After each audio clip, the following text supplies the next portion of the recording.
A labirintite se desencadeia no indivíduo diante de várias causas. Pode ser por certos medicamentos aplicados no ouvido, uma alergia ou até mesmo uma inflamação do mesmo. Milhares de pessoas sofrem com essa doença, mas o que ainda falta é informação sobre o assunto. O termo, na realidade, correto não seria labirintite, seria labirintopatia.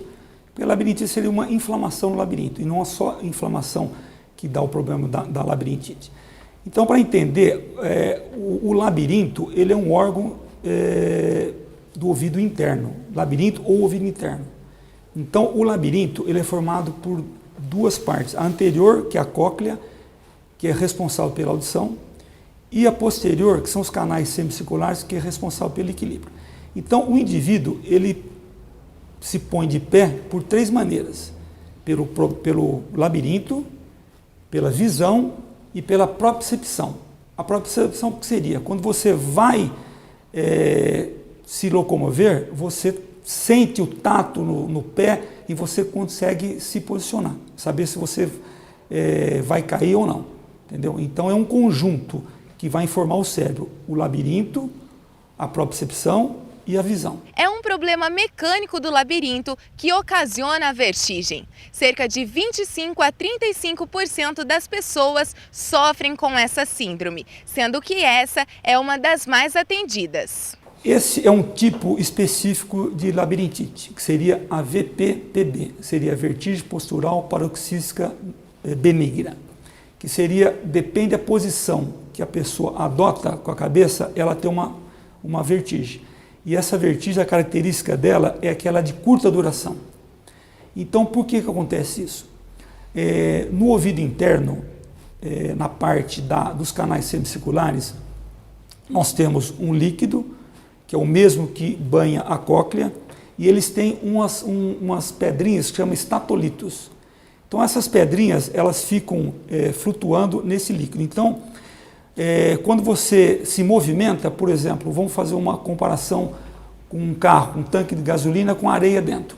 Se você freia o carro, essa areia ela vai para frente. Se você acelera, essa areia vai para trás. Se você vira para a esquerda, ela vai para a direita e vice-versa. Então, o que acontece nesse problema dessa vertigem é que esses estatolitos, a gente não sabe a causa exata, mas parece que há uma fragmentação, eles se quebram, não sabe por quê, eles acabam sendo eliminados para o canal lateral, geralmente posterior. Então, quando a pessoa adquire uma certa posição, ele vem e pesa mais aquele lado. Então, o que acontece é que ele acaba tendo o desequilíbrio, a mensagem que ele manda para o cérebro é que não parou dele virar, então ele continua rodando. Então, nesse caso, você faz uma manobra diagnóstica, que seria uma manobra que chama Dix-Hallpike, para você saber qual o lado e qual o canal semicircular acometido. Depois disso, você tem, feito o diagnóstico, você tem o tratamento específico para esse tipo de labirintite, que seria uma manobra de reposição, uma manobra terapêutica, que seria você colocar essas pedrinhas de volta no lugar. Depende a causa, você tem um tipo de tratamento. Se ela não tratar, às vezes a crise pode perdurar por 2 meses. Nos casos que o tratamento é medicamentoso, o tratamento realmente é empírico, ele só trata sintoma, a causa ele não trata. Agora, tem alguns tipos de tontura que o tratamento é com manobras ou com reabilitação labiríntica.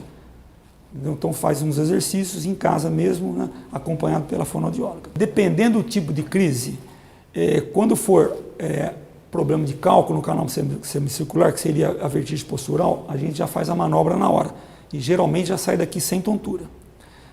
Quando o problema é outro e a crise é muito intensa, geralmente esse pessoal às vezes nem vem na clínica, já vai direto no pronto-socorro e a gente é chamado lá para fazer o tratamento com medicamento endovenoso. Se você sofre com a labirintite, deve manter as medicações prescritas pelo médico pelo tempo determinado por ele e também fazer as avaliações semestrais.